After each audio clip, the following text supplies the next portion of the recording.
1장 말씀 같이 보시도록 하겠습니다. 갈라디아서 1장 1절입니다. 갈라디아서 1장 1절. 사람들에게서 난 것도 아니요 사람으로 말미암은 것도 아니요 오직 예수 그리스도와 및 죽은 자 가운데서 그리스도를 살리신 하나님 아버지로 말미암아 사도된 바울은 함께 있는 모든 형제로 더불어 갈라디아 여러 교회들에게 우리 하나님 아버지와 주 예수 그리스도를 쫓아 은혜와 평강이 있기를 원하노라. 그리스도께서 하나님 곧 우리 아버지의 뜻을 따라 이 악한 세대에서 우리를 건지시려고 우리 죄를 위하여 자기 몸을 들이셨으니 영광이 저에게 세세토록 있을지어다. 아멘. 우리 5절 말씀까지 이렇게 읽어드렸습니다. 갈라디아서는 뭐 여러분들도 이제 뭐 대략적으로 말씀들을 이렇게 알고 계시리라고 이제 생각이 되는데요. 여기 1절은 그렇게 시작이 됩니다. 사람들에게서 난 것도 아니요 사람으로 말미암은 것도 아니요 그랬습니다. 그러니까 사람과는 상관없다. 사람에게서 난 것이 아니고 사람으로 말미암은 것도 아니다. 이랬다는 거죠. 그러니까 이 어떤 출처가 근원이 사람이 아니라는 거예요. 사도 바울은 이제 본인의 어떤 사도됨을 말하면서 이제 이렇게 말씀을 하고 있습니다.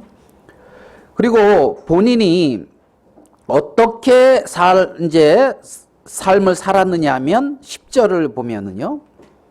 이제 내가 사람들에게 좋게 하랴 하나님께 좋게 하랴 사람들에게 기쁨을 구하랴 내가 지금까지 사람의 기쁨을 구하는 것이었다면 그리스도의 종이 아니니라. 그러니까 바울은 하나님을 어떤 좋게 하는 하나님의 어떤 기쁨을 구하는 사람들을 좋게 하랴 하나님께 좋게 하랴 그렇게 이제 묶어 있는 것을 볼 수가 있습니다. 그러니까 이제 근원도 어떤 사람으로 말미암은 것이 아니다. 내 삶도 사람을 기쁘게 하고 사람을 좋게 하는 삶이 아니다. 이제 이렇게 갈라디아서에서 바울은 말씀하고 있는 것을 볼 수가 있습니다. 자, 우리 12절을 보면 이는 내가 사람에게서 받은 것도 아니요 배운 것도 아니요 그랬어요. 여기서도 보면 바울이 이제 자기가 나타냈던 이러한 말씀들 바울이 전한 그러한 복음은 내가 사람에게서 받은 것이 아니다 그랬습니다.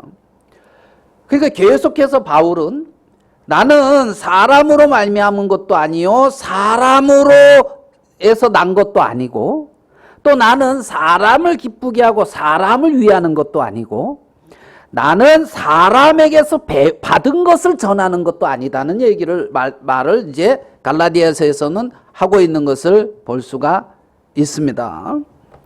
한 구절을 이렇게 더 보면 16절을 보면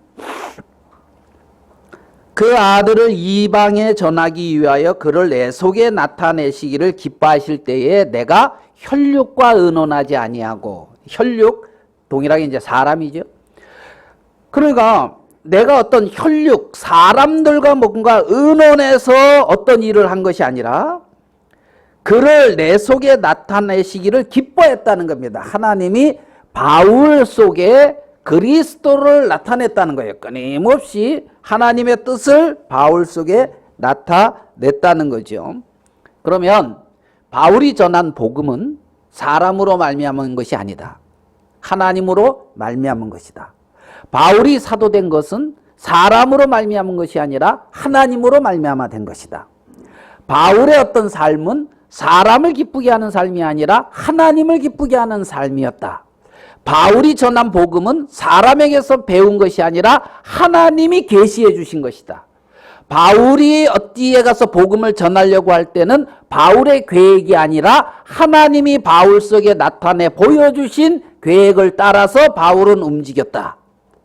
그러니까 바울은 갈라디아에서 사람으로 말미암은 것이 아니다. 나의 전한 복음이나 모든 것들이 이제 이렇게 갈라디아서 1장에서 보면 이제 이런 부분들을 살펴볼 수가 있습니다. 갈라디아 교회는 사도 바울이 1차 전도 여행 때 이제 구브로를 지나서 바보에 이르러 가지고 바보에서 이제 안디옥, 이고니온, 루스드라, 더베 뭐 이런 지역에 복음을 안디옥 이런 쪽에 이제 복음을 전하면서 그 남갈라디아 지역에 1차 이제 교회가 세워졌습니다. 그러면 지금 이 사도 바울이 사람으로 말미암지 않은 세계를 쭉 얘기했는데 우리가 이게 뭐 갈라디아 지역에 있는 교회들에게 이제 한 말씀인 것을 볼 수가 있죠. 2절에 함께 있는 모든 형제로 더불어 갈라디아 여러 교회들에게 이렇게 말하고 있으면 말씀한 걸 보면 갈라디아 지역에 있는 여러 교회에 지금 이 말씀을 보내고 있는 거잖아요. 바울은 뭐 예수님도 동일하시지만 어제나 오늘이나 동일하지만 바울도 초기의 어떤 복음 전도에서부터 마치는 그때까지 바울도 동일하게 이제 말씀을 전했던 것을 우리가 사도행전을 통해서 보면 알 수가 있는데 오늘 이 갈라디아 지역의 이제 대표 지역이라고 할 수 있는 안디옥에서 이 안디옥은 이제 그 수리아 지역인가요? 그 안디옥이 아니에요. 갈라디아 지역의 이제 이 안디옥. 여기서 사도행전 이제 13장에 이 바울의 1차 전도 여행이 나옵니다. 사도행전 13장, 14장. 요때 이제 갈라디아 지역에서 바울이 1차로 복음 전도 여행을 합니다. 그러면 우리 오늘 사도행전 13장에서 바울이 갈라디아 교회에 전했다고 하는데 무엇을 전했는지 한번 살펴보려고 합니다. 사도행전 13장으로 한번 가보겠습니다. 사도행전 이제 13장 16절에는 사도 바울의 이제 처음 설교가 나옵니다. 여러분들이 2000년 전에 사도 바울의 설교를 직접 들을 수는 없지만 이 내용을 통해서 바울이 어떻게 설교했는지를 우리는 알 수가 있습니다. 요 설교를 우리 조금 좀 요약을 해본다면 사도행전 13장 16절을 볼게요. 바울이 일어나 손짓하며 말하되 이스라엘 사람들과 및 하나님을 경외하는 사람들아 그러면 사람들아 들으라 그러면서 이제 그 안디옥의 회당에 가서 말씀을 선포하고 있습니다. 이 17절부터 있잖아요. 17절부터 어디까지라고 볼 수가 있냐면 22절, 23절까지는 너희 조상들의 조상들을 하나님이 택하셨다. 이 부분. 애굽에서 너희들이 이제 고난을 당했는데 하나님이 너희들을 애굽에서 이끌어냈고 가나안 땅을 주었고 사무엘 시대 때까지 사사를 주셨다가 사울왕을 주셨고 사울왕을 패하시고 하나님이 다윗왕을 세웠는데 다윗은 내 마음에 합한 자라고 했고 그러면서 이제 다윗왕을 세웠다. 23절로 가요. 이제 그게 이제 내용이에요. 그러니까 첫 번째는 어떤 부분을 말을 하고 있냐면 하나님께서 너희 조상들을 택했고 하나님께서 어떤 일을 하셨느냐 하면 23절 하나님이 약속하신 대로 이 사람의 씨에서 이스라엘을 위하여 구수를 세우셨으니 곧 누구다? 예수다. 다윗의 후손에서 구주를 세웠는데 예수님이다. 그래서 하나님은 너희 조상들을 택했고 하나님이 신실하게 조상에게 약속하신 대로 구주를 보내셨는데 그분이 예수님이다. 이렇게 이제 말씀을 하고 있는 거예요. 그러니까 이제 안디옥 회당에 있던 이 유대인들은 이런 얘기를 처음 들을 거 아닙니까? 처음 아마 그 오순절날이나 이럴 때 이제 그 예루살렘에 가서 뭔가 이상하게 뭐 이제 뭐 시끌벅적하고 이런 거는 이제 들어서 알겠지요. 사도들이 오순절날 이제 복음을 전했고 했으니까. 그래서 이런 유대인들이 그런 소식은 알겠는데 바울을 통하여 이제 직접적으로 설교를 듣는 거예요. 이 구주를 보냈는데 그분이 예수님이다. 자, 그러면서 24절, 25절에서는 무슨 말씀을 하고 있느냐 하면 예수님을 보내시기 전에 먼저 하나님은 세례 요한을 보내서 예수님을 증거했다. 그러니까 성경을 차례대로 어떻게 해요? 바울이 풀어가고 있는 거예요. 구약 성경을 풀어서 예수님을 구주로 이렇게 딱 드러내고 중간에 이제 세례 요한을 넣어서 세례 요한이 예수님을 증거한 부분들을 이제 딱 얘기하고 있어요. 그러니까 구약의 약속들이 예수님을 통해서 지금 이루어졌다는 이 부분들을 하나님이 약속대로 행했다는 부분을 이렇게 딱 말씀을 한 거예요. 성경을 이제 쫙 풀어서 말입니다. 그런데 자 봅시다. 27절이 어떻게 되느냐 하면 이렇게 했는데 예루살렘에 사는 자들과 저희 관원들이 예수와 및 안식일마다 외우는 바 선지자의 말을 어떻게 해요? 알지 못하여. 그러니까 여기서 두 가지 얘기를 하고 있어요. 예수님의 말씀도 알지 못하고 안식일마다 외우는 바 선지자의 말도 알지 못했다는 거예요. 이들이. 그러니까 안식일마다 외우는 이들의 어떤 구약 성경의 말씀도 있었고 또 예수님이 구원자로 직접 오셔서 구원의 말씀을 나타내고 있었는데 몰랐다는 거예요. 그래서 예수를 정죄하여 선지자들의 말을 응하게 하였다. 그래서 예수님에게서는 죄를 하나도 찾지 못했는데 결국은 죽일 죄를 찾지 빌라도에게 죽여달라고 청해서 성경의 29절 성경의 저를 가리켜 기록한 말씀을 다 어떻게 해요? 응하게 한 것이라.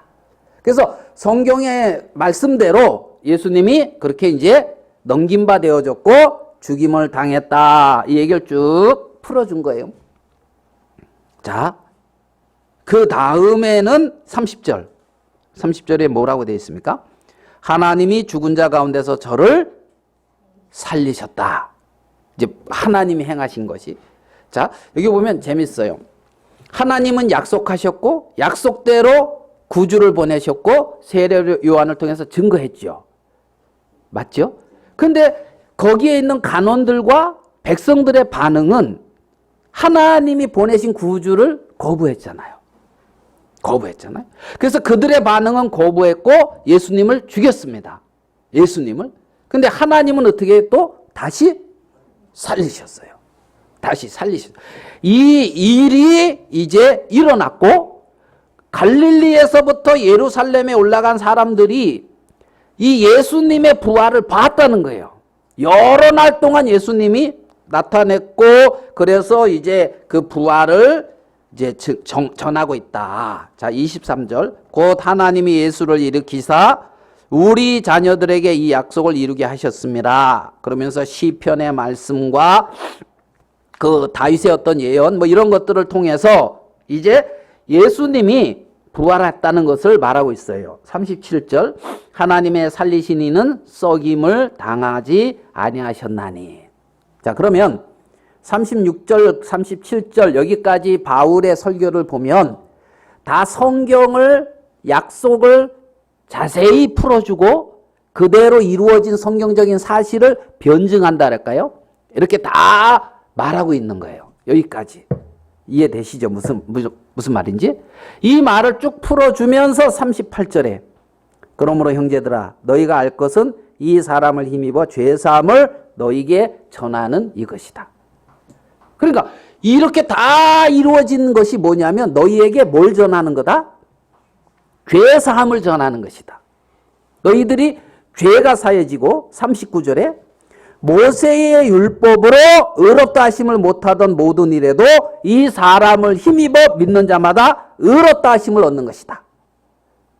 그러니까 성경 약속대로 또 하나님의 뜻대로 이런 일이 일어났는데 예수님이 십자가에 죽으시고 3일 만에 부활하셨고 부활을 많이 보이시고 승천하셨는데 이것은 뭐냐면 너희들의 죄사함이고 모세의 율법으로 의롭다 하심을 얻지 못하던 모든 일에도 이 사람을 힘입어 어떻게 해요? 믿는 자마다 의롭다 하심을 얻는 이것이다.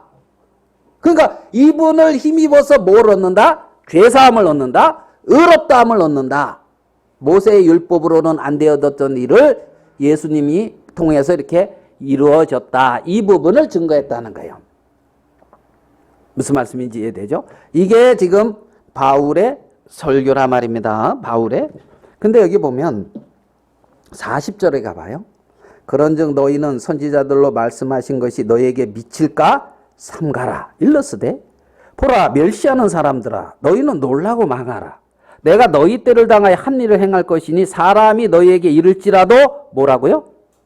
도무지 믿지 못할 일이라는 거예요.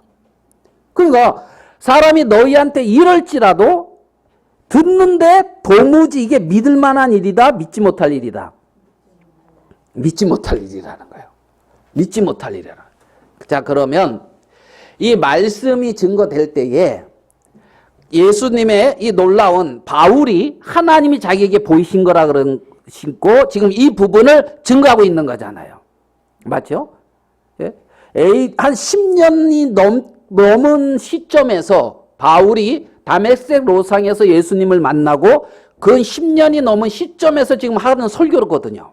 사도행전 13장에. 근데 이것을 많은 사람들이 안 믿는다는 거예요. 믿지를 않고 안 받아들인다는 거죠. 무슨 말씀인지 이해됩니까? 왜 안 믿을까요? 왜 안 믿을까요? 성경이 이렇게 분명한데? 자, 그러면데 요 조금 넘어가 볼게요. 13장 48절을 봐봐요. 48절에는 뭐라고 되어 있냐면 이방인들이 듣고 기뻐하여 하나님의 말씀을 찬송하며 영생을 주시기로 작정된 자는 다 믿더라. 자, 영생을 주시기로 작정된 자는 다 믿었다는 거예요. 다 믿었다는 거예요. 그러면 이 영생을 주기로 작정된 이들이 다 믿었다고 하는데 이 사람들은 어떻게 해서 믿게 되어졌을까요? 이들이 도무지 믿지 못할 일이라 그랬는데 믿었단 말이에요. 도무지 믿지 못할 일을 믿었다는 거예요. 이 말 이해가 되시죠?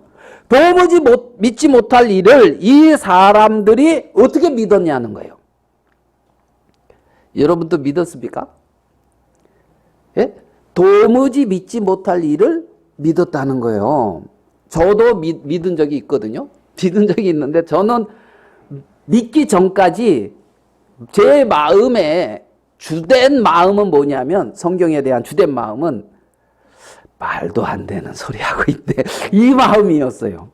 제 마음은. 왜냐하면 이게 말이 안 되는 말이 너무 많아요. 성경에. 이분들은 다 믿는다 하면서 말씀을 하시는데 이게 말이 안 된단 말이에요. 말이.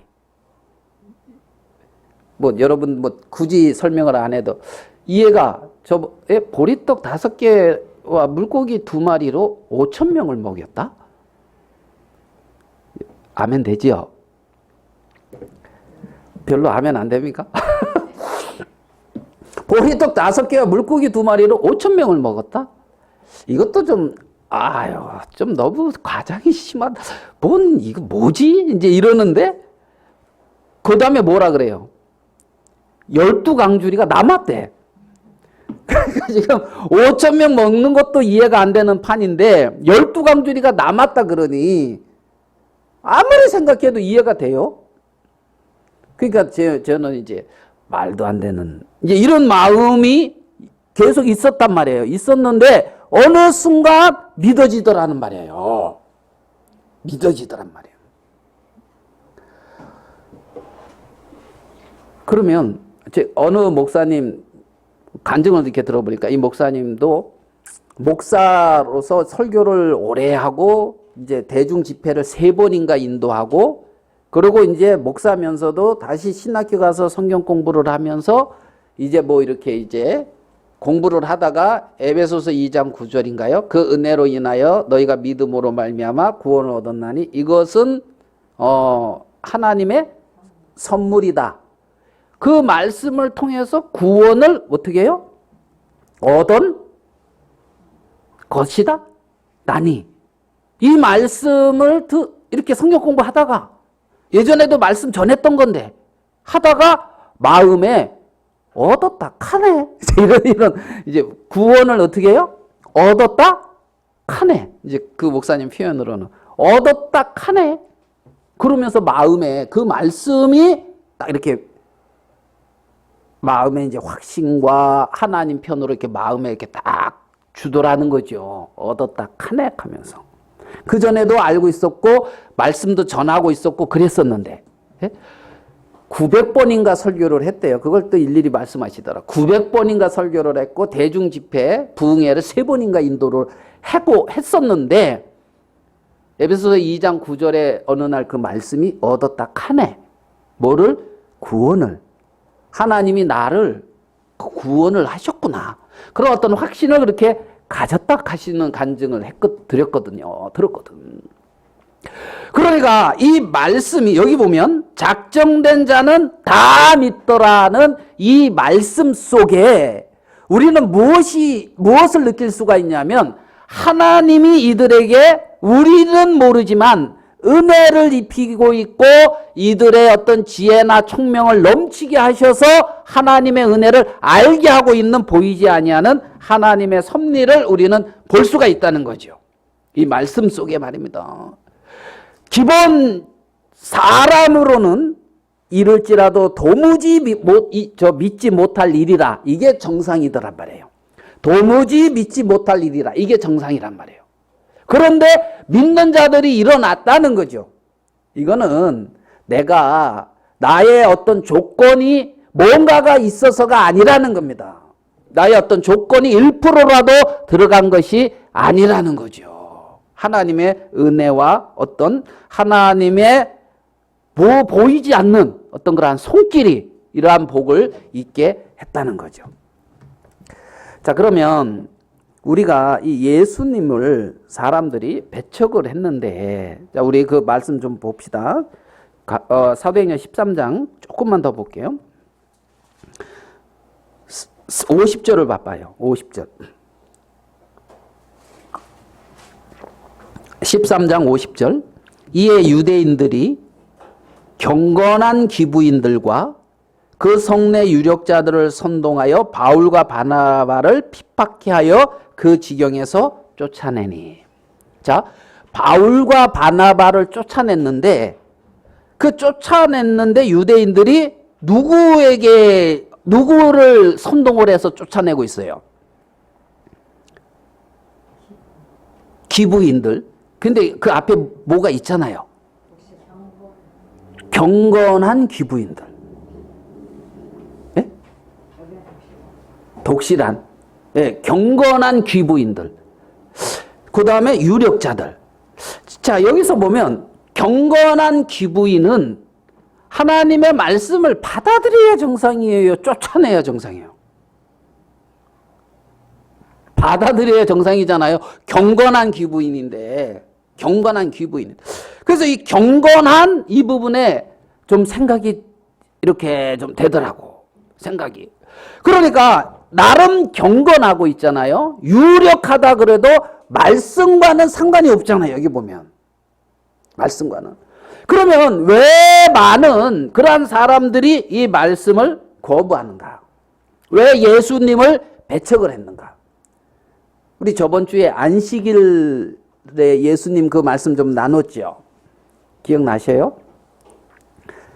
예, 그날 잃어버려야 이제 나날이 이렇게 새롭죠. 안식일. 유대인들이 예수님을 막 이렇게 문제 삼고 막 이렇게 이제 걸고 넘어진 것 중에 큰 것 중에 하나가 안식일. 예, 그 다음에 또 뭔가요? 철한 것들 죄인과 뭐 이제 여기 그러니까 자 봐봐요. 예수님 당시에 예수님을 이렇게 이제 거부했던 사람들이 이제 가지는 어떤 그런 문제가 뭐냐면 일단 안식일 문제와 성전을 뭐 무너뜨린다 했다든가 뭐 이런 거 뭐 이런 부분들이나 또 자기가 하나님의 아들이다 이런 부분들 이런 것들이 걸렸어요. 이 바리새인과 서기관들 뭐 이런. 그러면 우리가 예수님을 거스렸던 사람들을 여러분 어떤 사람들 생각나요? 바리새인 생각나죠? 사두개인 생각나죠? 제사장 생각나죠? 회로 땅. 자, 그러면 예수님을 거스리고 예수님을 이렇게 대적했던 사람들이 어떻게 보면 지배층이에요. 권력층. 여기 보면 유력자들 하는 것처럼 경건한 귀부인들, 유력자들. 자, 그러면 이 사람들이 예수님을 이렇게 못 받아들이게 되는 여러 가지 이유 중에 뭐 안식일, 율법을 범하는 것들 충분히 이해가 되죠. 아니 지금 어떻게 만든 성전인데 이 성전을 헐어라 그러고 그죠? 3일 만에 일으킨다 하고 자기가 하나님의 아들이다 그러고 뭔가가 이게 지금 안 맞았단 말이에요. 그러면 이렇게 안 맞았는데 많은 사람들이 따랐죠. 그러니까 지금 문제가 되고 있어요. 문제가. 그래서 이들이 예수님을 죽여야 되겠다 이렇게 결정 짓는 장면이 나오는데 예수님을 죽이겠다고 하는 결정 짓는 장면이 어디냐면 요한복음 찾아볼게요. 요한복음 11장을 가봐요. 11장? 네, 11장.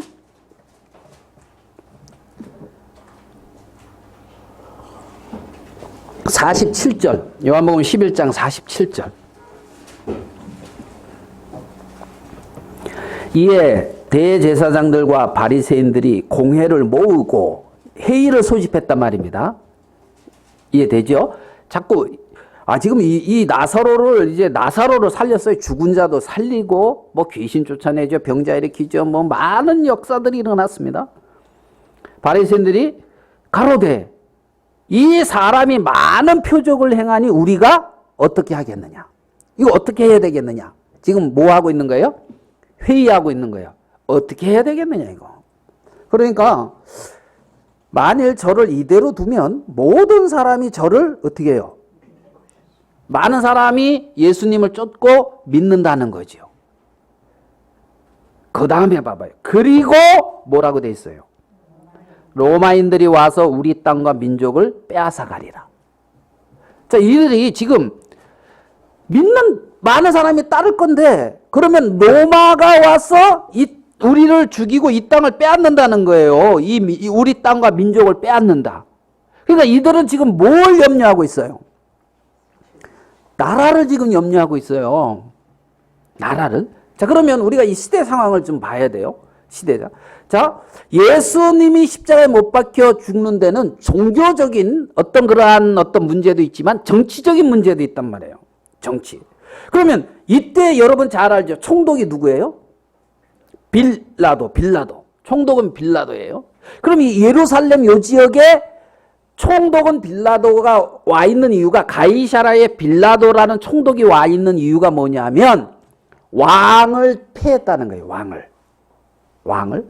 자, 우리가 마태복음에 나오는 헤롯 대왕이 있어요. 헤롯이 이제 죽잖아요. 마태복음 1장에.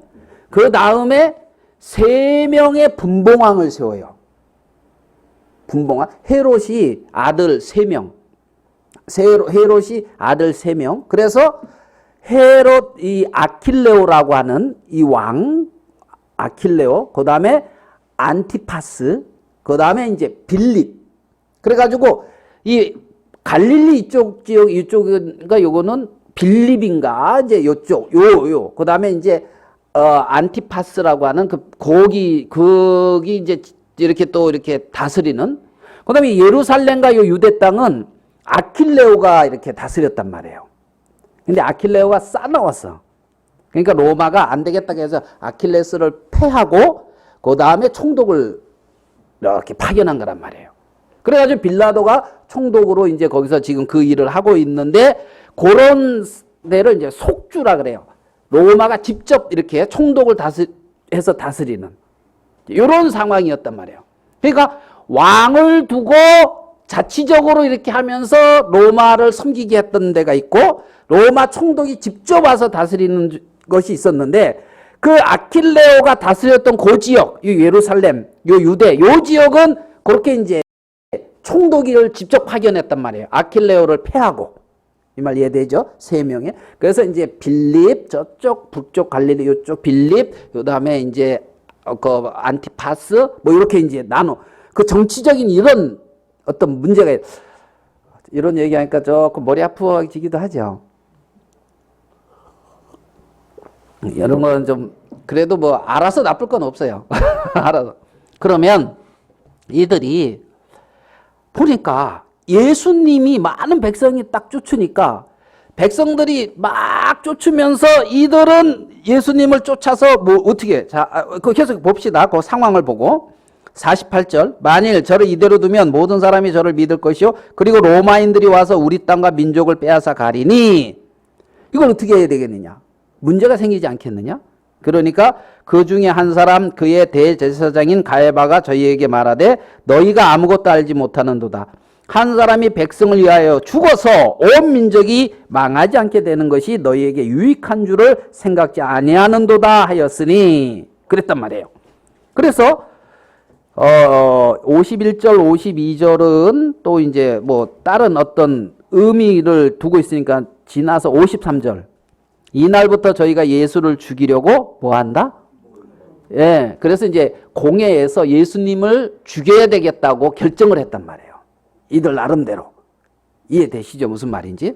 왜냐하면 저렇게 되면 이게 문제가 된다는 거예요. 자, 그러면 이 12장으로 가봐요. 12장. 예수님이 이제 6월절에 예루살렘으로 이제 올라오고 있는데 6월절 엿새 전에 13절 봐봐요. 종려나무 가지를 가지고 맞으러 나가 외치되 호산나 찬송하리로다 주의 이름으로 오시느니 곧 이스라엘의 뭐라 그래요? 왕이시여 하더라. 그러니까 백성들이 뭐라 그래요? 예수님을 왕이라는 거예요. 그러면 지금 백성들이 로마가 세우지 않은 백성들이 세운 왕. 이렇게 되면 문제가 됩니까? 안 됩니까? 이해되죠? 그러니까 이들이 판단도 맞아요? 틀려요? 서기관과 이 바리새인들 이들이 공회로 모여서 판단한 것도 맞단 말입니다. 왕이다, 왕. 자, 그러면 이 많은 백성들이 따르면서 예수님을 왕으로 세우려고 했는데 왜 왕으로 세우려고 했습니까? 유대 왕이다. 사도행전 아니 로마 뭐 여러 가지로 가네요. 마태복음에 보면 유대인의 왕으로 나시니가 어디 계시뇨 하면서 처음에 오잖아요. 동방 박사들이. 그래 막 혼란이 일어났죠. 그때는 헤롯 왕이 살아 있을 때잖아요. 내가 왕인데 어디서 왕이 또 태어났다고? 그러니까 헤롯 왕이 어떻게 하려고 그러던가요? 바로 죽이려고 그러잖아요. 왕이 둘이 있을 수가 없잖아요. 자, 백성들은 예수님을 왕으로 모시려고 그랬어요. 왕으로. 한 구절만 더 볼게요. 요한복음 6장으로 가볼게요. 6장 15절. 이거는 이제 오병이어의 기적을 세우고 난 이후에 15절, 6장 15절. 뭐라고 제가 읽어드릴게요. 그러므로 예수께서 저희가 와서 자기를 억지로 잡아 임금 삼으려는 줄을 아시고 다시 혼자 산으로 떠나가시니라. 그러니까 요한복음 6장에서부터 예수님을 뭘로 삼으려고 했어요? 왕으로 삼으려고 했단 말이에요. 왕으로. 그리고 6월절에 예수님이 들어올 때도 왕으로 이제 막 이스라엘의 왕이다 하고 예수님이 이제 돌아가셨을 때에 유대인의 왕이다 하는 팻말을 이렇게 하고 이제 십자가에 돌아가셨잖아요. 백성들은 이 시점에서 이제 백성들은 왜 예수님을 왕으로 모시려고 했을까요? 왜 그 오병이어의 기적을 일으키니까 그들이 떡을 받아 먹고 예수님을 왕으로 이렇게 추대하려고 그랬을까요? 네? 속국에서 벗어나는 이런 부분도 있지만, 자, 이 부분이 이들이 약속의 말씀과 연결된 구주로서 받아들이는 어떤 이러한 식의 왕은 아니었어요. 어떤 왕이냐면 배부르게 해준 왕이었어요. 내 배고픔을 해결해 주는. 아무것도 없는데 해결해 줬어요. 자, 보십시다. 예수님이 오셔서 쉽게 말하면 배부른 거 해결해 줘. 배고픈 거 해결해 줘. 병 고쳐 줘. 귀신 쫓아내 줘. 무슨 문제 있으면 해결해 줘. 그런 왕이 있으면 좋겠어요, 안 좋겠어요? 좋아요, 안 좋아요? 좋지요? 네. 그 왕을 지금 원하고 있는 거예요. 이 백성들이 원하는 왕은. 병 고쳐줘. 배부르게 해줘. 귀신 들린 거 쫓아내줘. 그죠? 예, 이런저런 문제 있으면 해결해줘. 이 왕! 얼마나 좋은 왕이에요. 그 왕을 구했단 말입니다. 근데 예수님은 혼자 산으로 가잖아요. 혼자. 자, 봐요. 우리가 하나님이 어떤 보시는 그런 관점과 우리의 관점, 저기 요한계시록 3장에 있는 말씀을 가지고 한번 더 봅시다. 3장 17절입니다. 요한계시록 3장 17절.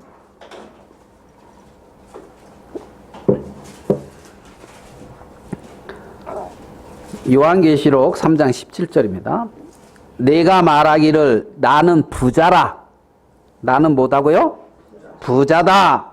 부유하여 부족한 것이 없다. 나는 지금 부자고 부유하고 부족한 것이 없다. 만족스러워요? 안 만족스러워요? 만족스럽죠? 하나, 그 다음에 내 공고한 것과 가련한 것과 가난한 것과 눈먼 것과 벌거벗은 것은 알지 못하는도다. 전혀 다르잖아요. 나는 지금 부자고 부유하고 부족한 것이 없다. 그런데 하나님은 네가 공고하고 가련하고 가난하고 눈멀고 벌거벗었다. 그러고 있잖아요. 전혀 다르잖아요. 맞죠? 전혀 다르잖아요. 그러면 나는 부자라 부유하여 부족한 것이 없다는 이 부분은 육신에 대하여 부자라 말입니다. 세상에 대하여 부유하다는 거예요.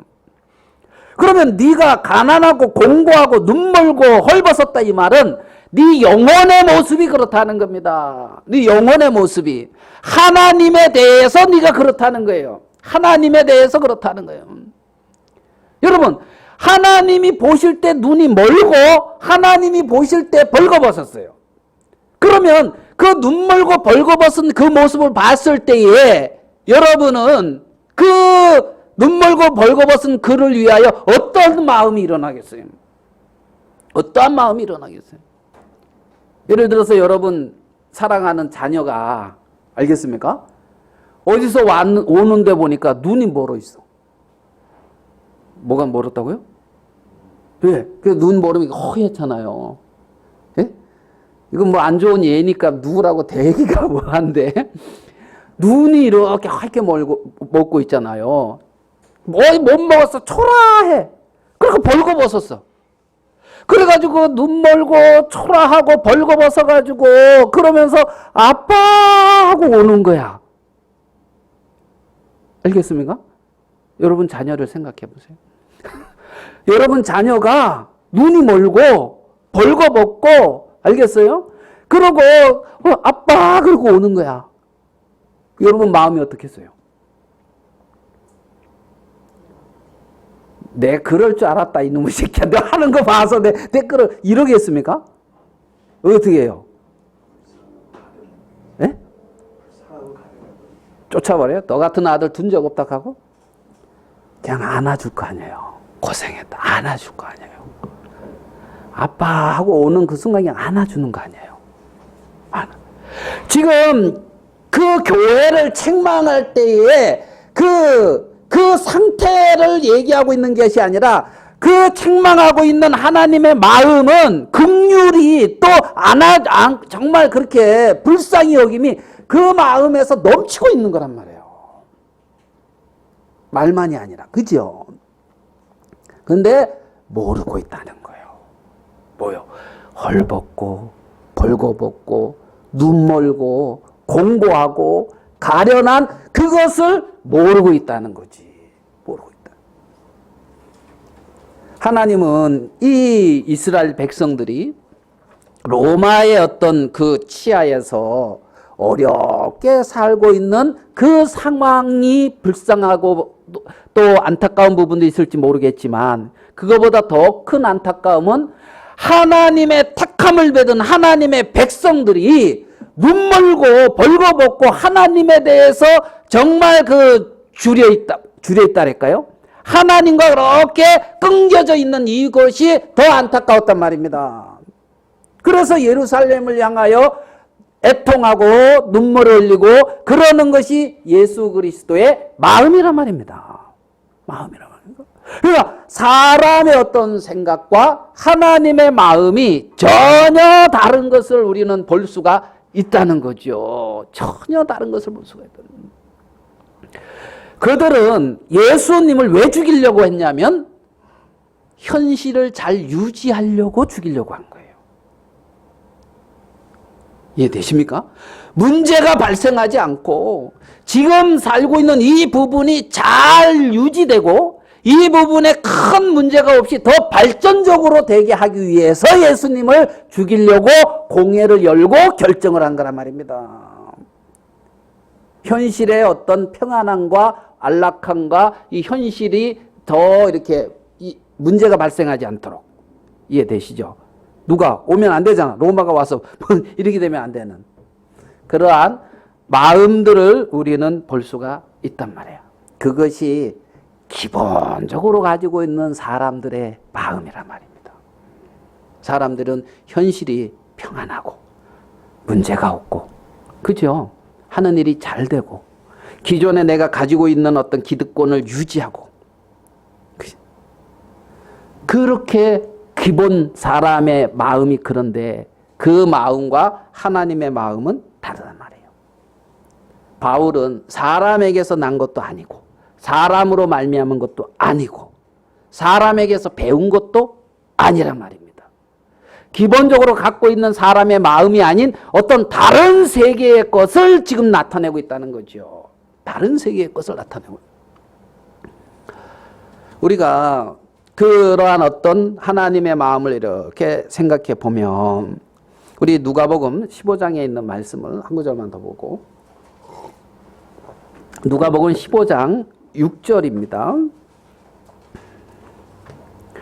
15장 6절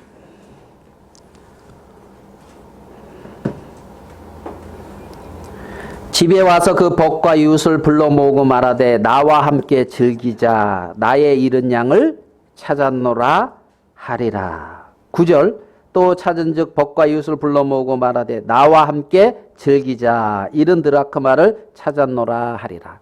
여기에서 반복되는 말이 뭐냐면 나와 함께 즐기자는 겁니다. 나와 함께 즐기자. 하나님이 나와 함께 즐기자 이렇게 말씀하고 있어요. 근데 우리 사람의 관념과 생각으로는 이게 즐길 일이 아니요. 무슨 말인지 이해됩니까? 양 100마리 중에 한 마리가 잃어버린 거예요. 한 마리. 그러니까 이 한 마리를 이 목자가 찾도록 찾아서 있잖아요. 찾은즉 한 마리 너무 찾아서 기뻐가지고 잔치하고 지금 즐거워하자는 거예요. 알겠습니까? 한 마리. 그래가지고 잔치를 배설했어요. 여러분 동네에 누가 그런 사람이 있으면 그 잔치 가가지고 같이 즐거워하겠습니까? 좀 어떨 것 같아요? 잘 상상이 좀 안 됩니까? 그럼 조금 더 상상되게. 어떤 사람이 동전을 잃어버렸어요? 동전? 그동안은 동전 찾았다고 또 막 불러가지고 즐거워하자는 거예요. 예? 그래서 잔치. 초청을 한 거야. 그래서 왜 그러니까 동전 잃어버렸는데 동전을 글쎄 내가 찾았잖아 기어이. 얼마나 기쁜 일이냐고. 잔치하자고. 내가 그래서 잔치 배차라니까 와서 여러분 가서 같이 기뻐하고 즐거워합니까? 좀 어떻게 생각됩니까? 뭐지? 이렇게 생각되지 않아요? 이게 우리 마음이라고요. 뭐지? 이게 우리의 계산과 우리의 어떤 뭐랑 안 맞아요. 안 맞아. 근데 하나님은 그러한 어떤 즐거움에 같이 하자는 거야. 여기 잃어버려진 자를 초점을 맞춰봤을 때 그 잃어버려진 자는 스스로 자기 길을 헤쳐나갈 수 없는 자예요. 스스로 주인에게 올 수 없는 자예요. 없는 자. 그러한 자를 주인이 찾아서 찾았단 말이에요. 그래서 주인이 너무 기뻐한단 말입니다. 주인이. 여러분, 하나님이 웬 우리가 하나님이 아니니까 잘은 모르겠는데 무슨 이유셨는지 모르지만 천지를 창조하셨어요. 알겠습니까? 그리고 그냥 공들여서 에덴 동산을 만드시고 사람을 만드셨어요. 그래서 사람이 먹고 살기에 전혀 부족함이 없도록 다 해놓고 거기다가 에덴 동산에다가 아담과 하와를 딱 두셨단 말입니다. 왜 그랬는지 무슨 이유였는지는 모르겠어요. 왜 그랬습니까? 이제 우리가 간접적으로 아는 그런 부분이 있을 수도 있겠죠. 하나님이 딱 한 가지 선악을 알게 하는 나무의 실과 먹지 말아라. 그거 먹으면 정녕 죽는다. 딱 한 가지 금하고 모든 걸 누리게 했어요. 모든 걸 누리게. 어느 날 아담과 하와에게 누가 찾아왔냐면 뱀이 찾아왔어요. 그러고 뭘 주목하게 했냐면 선악과를 주목하게 했어요. 선악과를. 그러니까 선악과를 딱 주목하니까 뭐만 보여요? 선악과만. 그래서 이 말씀 준비하다가 제가 소품을 준비했어요. 소품. 뭐냐? 이게 뭐지? 동전 하나 잃어버린 거. 그러니까 이게 이렇게 쓰면 그냥 동전이에요. 근데 이렇게 해서 내 앞에만 있으면 이게 어떻게 되겠어요? 뭐만 보인다? 이렇게 있으면 어떡하냐고. 다른 거 보여, 안 보여? 이 소품을 유지했어요. 그러니까 쉽게 말하면 선악과만 보고 있단 말이죠. 선악과만 보면서 어떤 세계가 형성되고 있어요.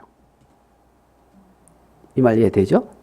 하나님 같이 안 되게 그래? 정말 죽어?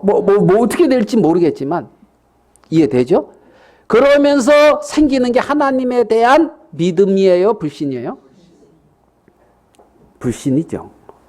불신이 생겼단 말이에요. 그러면서 이제 먹게 됐다는 거죠. 이해되죠?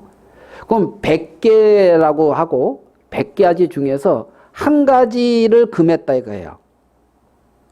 그럼 100가지 중에서 99개는 주고 한 개 안 줬어. 99개 주고 한 개 안 줬어. 예를 들어서요. 그러면 이게 불평할 일입니까? 감사할 일입니까? 감사할 일이에요. 99개 주고 한 개 안 줬어. 그럼 감사할 일이죠. 근데 한 개 안 줬다고 따지고 있는 거야. 이러면 이게 어떻게 된 거야?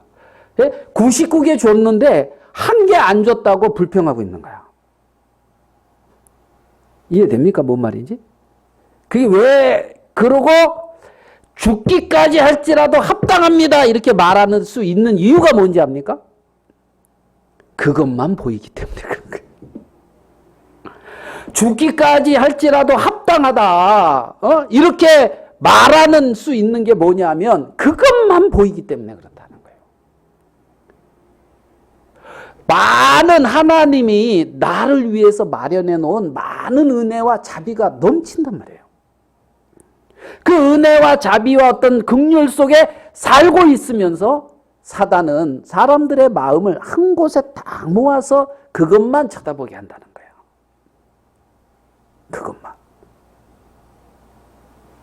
그것만 주목하게 하고 그 외에 하나님이 베풀어 놓은 많은 너무나 큰 것이 있는데 말입니다. 하나님이 그것을 금한 이유는 당신이 주인이라는 것을 드러내고 있는 거예요. 네가 모든 걸 누리는데 내가 주인이라는 것은 잊지 말아라 이 말이란 말입니다. 내가 너를 위해서 모든 걸 준비하고 너를 위해서 은혜로 모든 걸 주었는데 내가 주인이야 이거는 잊지 마 이 말이거든. 이 말이거든. 한 가지 금했다는 게 못하게 했다는 게 아니라 주인이 누구인 것을 분명하게 선을 긋고 있는 거란 말입니다. 그러면 아담과 하와의 주인은 누구다? 하나님이라는 거예요. 우리 인생의 주인은 누구다? 하나님이라는 거예요. 그런데 하나님이 주인이신데 그 주인을 하나님으로 아닌 자기가 주인이 돼서 내 인생을 살아가고 싶은 거예요. 내 인생을. 그리고 그 길에서 하나님이 나를 위해서 준비해 놓고 은혜를 베풀어 주셨고 하나님이 해 주신 많은 것들을 안 보이고 있는 거란 말이에요. 안 보이고 있는. 뭐 요즘 그런 하늘의 별을 보기가 힘들다 그러나 바쁘게 살다 보니까 하늘 쳐다볼 일이 없어가지고 있잖아요. 세상 바쁘게 살다 보니까 그렇게 다윗은 시편에 하늘의 별과 뭐 이런 것을 보면서 찬송도 하고 시도 짓고 하나님의 영광을 높이고 막 이랬는데 바쁘게 살면서 그러한 어떤 하나님에 대한 이러한 것들을 다 잊고 지내는 경우가 되게 많은 거예요. 사단이 보게 하는 세계만 보고 말입니다. 자, 우리 본문으로 돌아오겠습니다.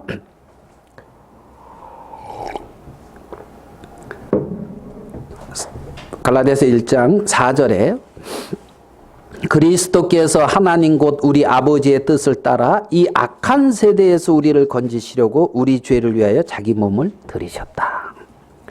악한 세대에서 우리를 뭐 하려고요? 건지시려고. 제가 이 부분을 생각하면서 이 악한 세대는 자기가 주인이 된 세대인 거예요. 자기 인생의 모든 것에 자기가 주인이 되어져서 살아가는 그 세대. 그게 악한 세대인 거예요. 악한 세대. 그러니까 요런 사람, 요렇게 요 위치에서 하나님은 이제 그 하나님이 주인이고 어떤 그 하나님의 어떤 아버지의 영역, 탕자가 아버지의 영역 안으로 들어오듯이 아버지의 영역 안에 속하게 하는 일을 한단 말이죠. 여기에 보면 우리 갈라디아서 1장 13절을 보겠습니다. 내가 이전에 유대교회에 있을 때에 행한 일을 너희가 들었거니와 하나님의 교회를 심히 핍박하여 잔해하고 내가 내 동족 중 여러 영갑자보다 유대교를 지나치게 믿어 내 조상의 유전에 대하여 더욱 열심히 있었다. 그러니까 바울이 자기의 어떤 삶을 얘기하는데 굉장히 열심히 있었고 있잖아요. 하나님에 대해서. 그리고 유대교에서 바리새파에 속해서 열심히 하나님을 믿었다는 거죠. 그런데 어디입니까? 다메섹으로 가는 로상에서 누구를 만나요? 부활하신 주님을 만나요. 부활하신 주님을. 그러면서 우리 그 장면만 한 번 더 봅시다. 사도행전 22장 8절. 사도행전 22장 8절.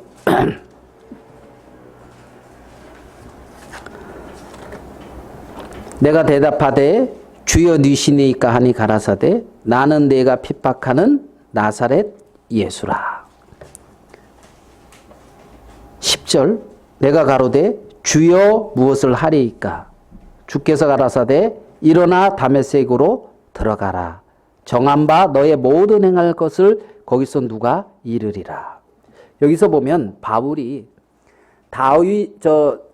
부활하신 예수님을 딱 만나면서 첫 번째 하는 말이 주여 유시니까.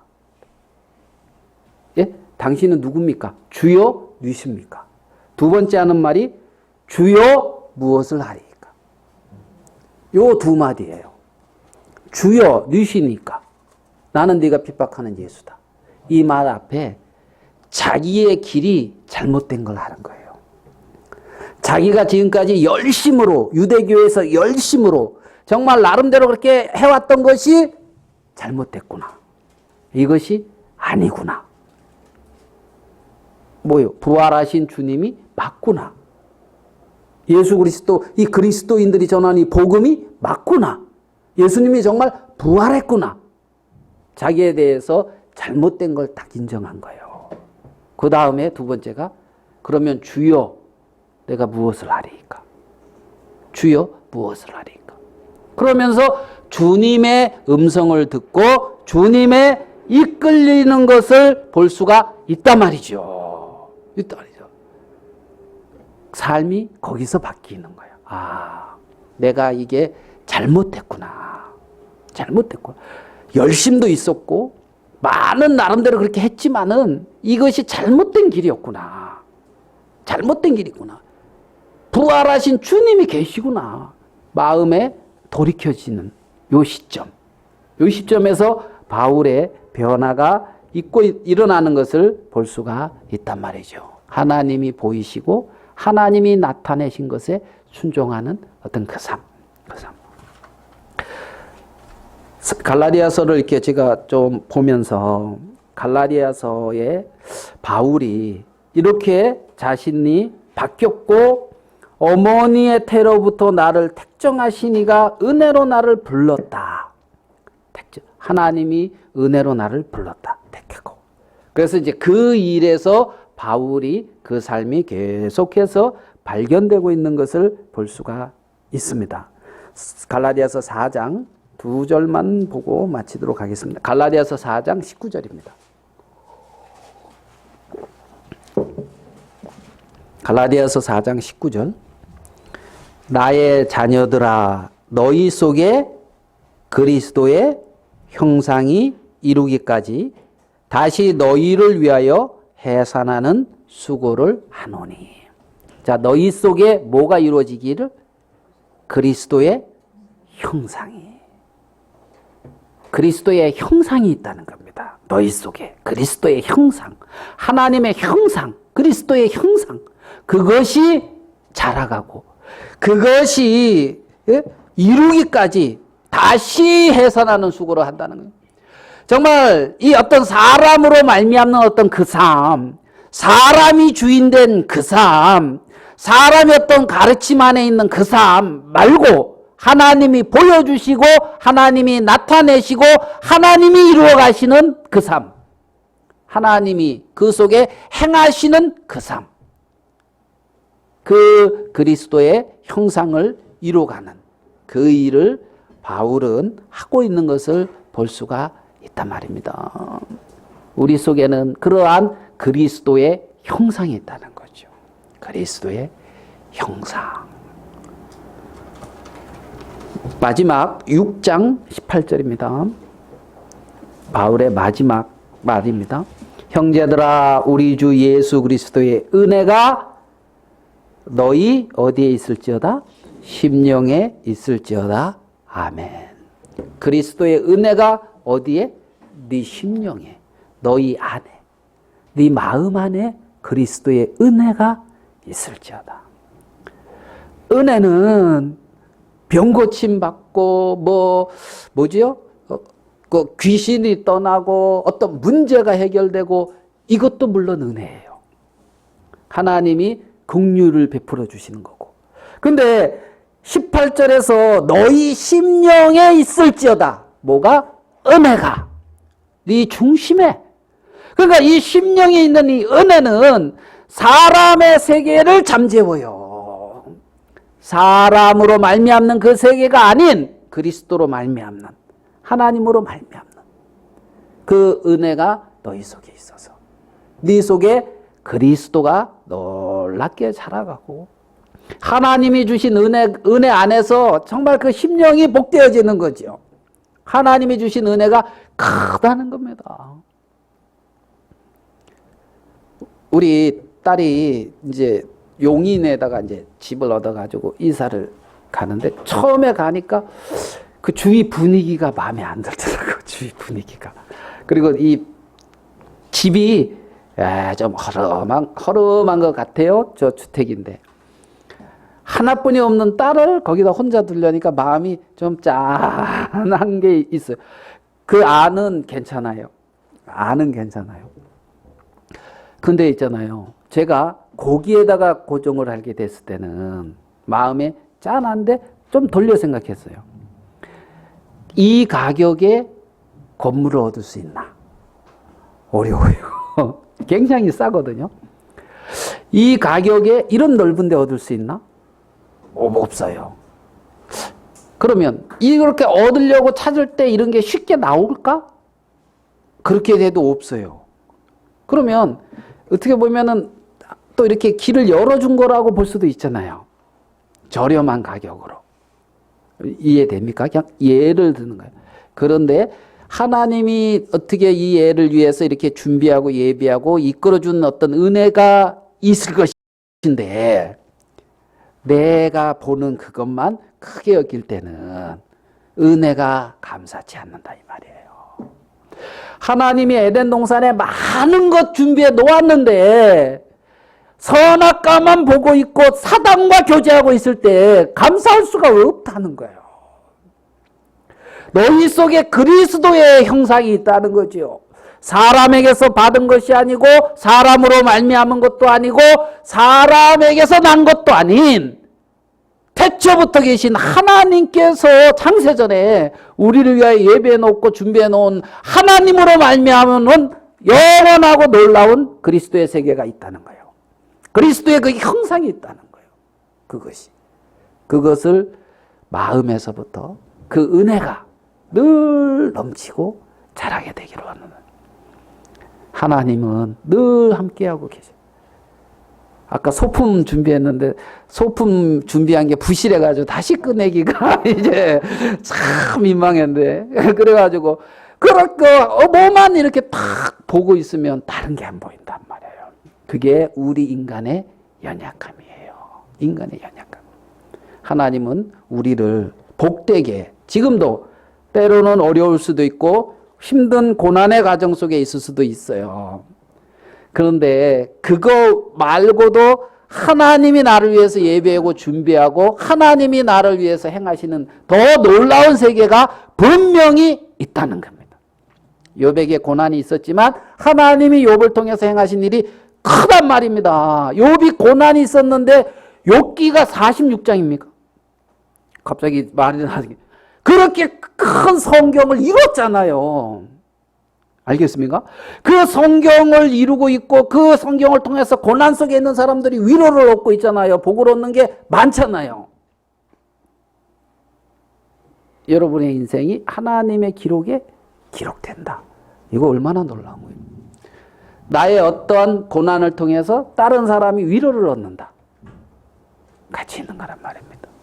그래서 우리가 생각하는 것 넘어 하나님이 우리를 위하여 예비해 주신 하나님이 우리를 위해서 행하신 훨씬 크고 복된 게 많은데 육체 중심으로 세상 중심으로 어떤 눈에 보이는 중심으로 우리가 보게 될 때 사단이 그렇게 우리들을 보도록 이끌어가고 속이고 있는 것을 볼 수가 있다는 겁니다.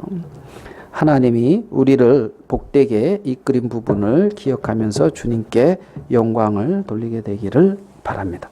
기도하겠습니다. 하나님 아버지, 영생을 주시기로 작정된 자는 다 믿더라는 그 말씀 속에 우리도 들어있어서 하나님의 영원한 생명 세계 속에 우리를 인도하시고 이끌어 주신 주님의 은혜 앞에 감사합니다. 악한 세대에서 우리를 건지시겠다고 하신 주님께서 동일하게 우리를 이 세상 가운데 내버려 두지 아니하시고 당신의 몸된 교회 안에서 우리 주 예수 그리스도 안에서 하늘에 속한 신령한 복으로 복 주시며 우리를 이끄시는 주님의 손길을 기대하고 생각할 때 감사하며 영광을 돌립니다. 우리가 이 땅에 살면서 이런저런 문제도 있지만 하나님께서 그 모든 문제가 우리만 당하는 것이 아니라 하나님이 함께 하시고 있다는 걸 인하여 감사하고 당신께 기대와 소망을 둡니다. 하나님 아버지, 우리 안에 있는 그리스도의 형상을 아름답게 이루시고 나타내고 당신이 영광을 거두어 주시옵소서. 오늘 우리에게 이런 시간 주신 걸 감사합니다. 예수님의 이름으로 기도하였습니다. 아멘.